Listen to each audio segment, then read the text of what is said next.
जनता मंतर में कुछ युवा हैं, आप क्या किसकी गिरफ्तारी चाहते हो? भाई मैं मेरठ से आज़ाद समाज पार्टी से जिलाध्यक्ष हूँ पवन गुर्जर, और हम लोग यहाँ जो सांसद हैं भारतीय जनता पार्टी के, जो नारा लगाते हैं बेटी बचाओ बेटी पढ़ाओ का, जो बेटियों की अस्मत लूटने पे लगे हैं, उनकी गिरफ्तारी की मांग को लेकर के हम लोग आज यहाँ जंतर मंतर पर अपनी बहनों के समर्थन में आए हैं। कौन बचा रहा है जिसको?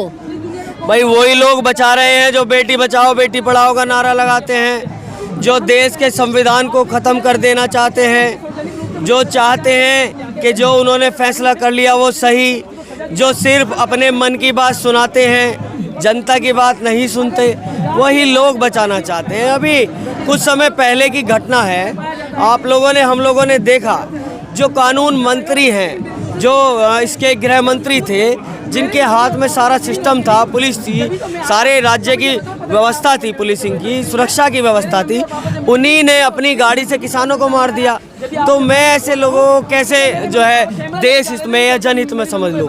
तो भारतीय जनता पार्टी में बैठे हुए सभी लोग पूर्ण रूप से ये लोग ऐसे हैं जो शोषण करते हैं और लोगों पर अत्याचार कर रहे हैं। आज बहन बेटियों की इज्जत की बात है। बहन बेटी किसी विशेष जाति धर्म की नहीं होती, ये पूरे भारत देश की बेटी हैं। अभी मुस्लिम समाज से भी लोग आए हैं, हम गुर्जर समाज से हैं, ये ब्राह्मण हैं, भाई हमारे पाल साहब हैं, हमारे मौजूदा पार्षद हैं।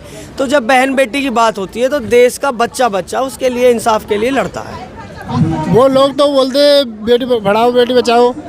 देखिए उनके सिर्फ ये नारे एक ऐड में है, दीवारों पर स्लोगन लिखवाने तक हैं, और स्लोगन भी वो आपके और हमारे पैसे के टैक्स से लिखवा रहे हैं। ऐसी सरकार मैंने कभी न इतिहास में पढ़ा, और मैं ये चैलेंज भी कर रहा हूँ जो लोग मुझे सुन रहे होंगे कि वो लोग कभी भविष्य में ऐसी तानाशाह सरकार देखेंगे भी नहीं, क्योंकि उनकी तो दोबारा सरकार आई है। बहुत बढ़िया, दोबारा सरकार आई है उनकी। देखिए सरकार बनाना एक अलग बात है, लेकिन लोगों के दिलों पे राज करना, उनके हित में काम करना, ये अलग बात है। क्योंकि भारतवर्ष में एक समस्या पूर्व से रही है, क्योंकि हम लोगों को जाति और धर्म के लोगों पर बांट करके पहले भी कुछ लोगों ने राज किया था, और आज फिर वही लोग, मैंने कहा है कई बार मंचों से कहा है कि 1947 से पहले कुछ काले गोरे अंग्रेजों का राज भारतवर्ष पे हुआ करता था, लेकिन 1947 के बाद, देश की आज़ादी के बाद, जब देश संविधान से चलने लगा है, तो आज कुछ काले अंग्रेजों ने देश पे कब्जा कर लिया है, जिनके यहाँ जो है कानून नाम की कोई चीज़ नहीं रह गई है। वो तो हिंदू राज बनाना चाहते हैं। देखिए ये देश जब आज़ाद हुआ था तो शहीद भगत सिंह का अगर योगदान था तो अस्फाउल्लाह खां साहब का भी देश की आज़ादी में योगदान था।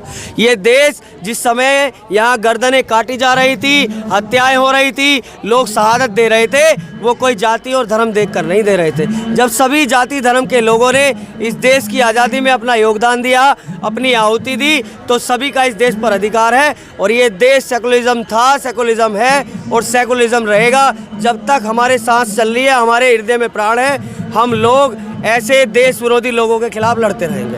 कब तक प्रदर्शन चलेगा ये प्रदर्शन कब तक चलेगा? देखो प्रदर्शन जब तक चलेगा, जब मांग पूरी हो जाए प्रदर्शन पूरी हो जाएगी। जैसे आपने देखा है क्या हमारी बेटी के साथ या हमारी बहनों के साथ संशोधन हुआ है, क्या की मांग है? उनकी बात सुनने को तैयार नहीं है वे लोग। वो आपकी बात नहीं मानते तो आप क्या करोगे? मैं बात नहीं मानेगा तो कहाँ है संविधान? कहाँ है? तो फिर संविधान किस चीज़ को कहते हैं आप? वो तो संविधान की भी बात करते हैं। नहीं, संविधान वो गलत कर रहे हैं, जुमलेबाजी करते हैं वे। भाई संविधान सबका हक है ना, अगर पानी रखा हुआ कहीं और आप पानी पियेंगे तो सबके लिए पानी है ना, उसमें हिंदू मुस्लिम सिख ईसाई सब है ना, है नहीं है वहाँ पानी। और आप कहने लगता जी नहीं ये नहीं, ये एक पिएगा कैसे हो जाएगा? वो तो मुसलमान समाज को भी टिकट देते हैं। अरे टिकट की बात अलग है, वो तो ये तो टिकट देते हैं, पहले क्यों नहीं दे रहे थे? पहले क्यों नहीं दिया?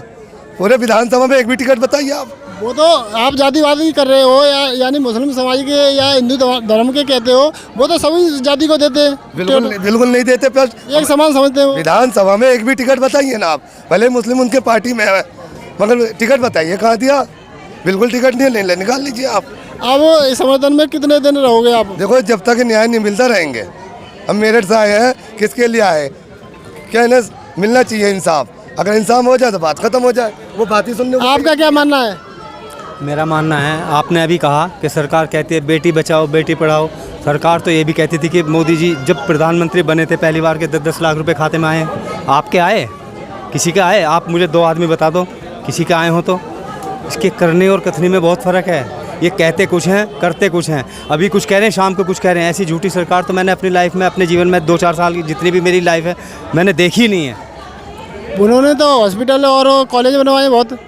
हॉस्पिटल भी बनवाए उन्होंने, लैट्रिन भी बनवाई है उन्होंने, तो बहुत काम करवाए। हाँ, लैट्रिन बनवाई है। हाँ, लेकिन खाने के लिए क्या है? रोजगार क्या है? रोजगार सिलेंडर भी फ्री दिए थे उन्होंने तो। सिलेंडर कितने फ्री दिए हैं? आपको शायद पत्रकार जी मालूम हो, जिस वक्त ये मोदी जी प्रधानमंत्री बने थे 400 कुछ रुपए का सिलेंडर था। आज कितने का है? दुगने रेट पे तो कभी भी खरीद लेते हैं। मोदी जी ने क्या कमाल कर दिया? अपनी जेब से दे दिया क्या? ये जो सड़क बनाई है ये इन्होंने अपने पास से बनाई है। कितना लूट रहे हैं? वो तो कहते हैं मैं भारत को नहीं बिकने दूंगा। उनके कहने से क्या हो जाएगा? क्या उनके कहने से तो ये भी हो रहा है। धरना प्रदर्शन क्यों हो रहा? क्यों हो रहा है? क्यों हो रहा? आप बताइए। वो तो आप भी तो बताइए, आप भी देख रहे वो होंगे। तो बेटियों की बात करते हैं। मैंने अभी कहा बेटियों को कहने में और उनकी करनी में और कथनी में बहुत फ़र्क है। अगर करनी और कथनी में फ़र्क नहीं होता तो आज ये तामझाम नहीं होता यहाँ। ये हर प्रदेश से हर आदमी को तकलीफ़ हुई, परेशानी हुई जनता को, तभी तो ये यहाँ आ रहे हैं। कहाँ से आ रहे हैं आप गिन नहीं सकते। नमस्कार दोस्तों, मेरे दोस्त बहुत आप देखते रहिए RBC इंडिया TV। जय भीम।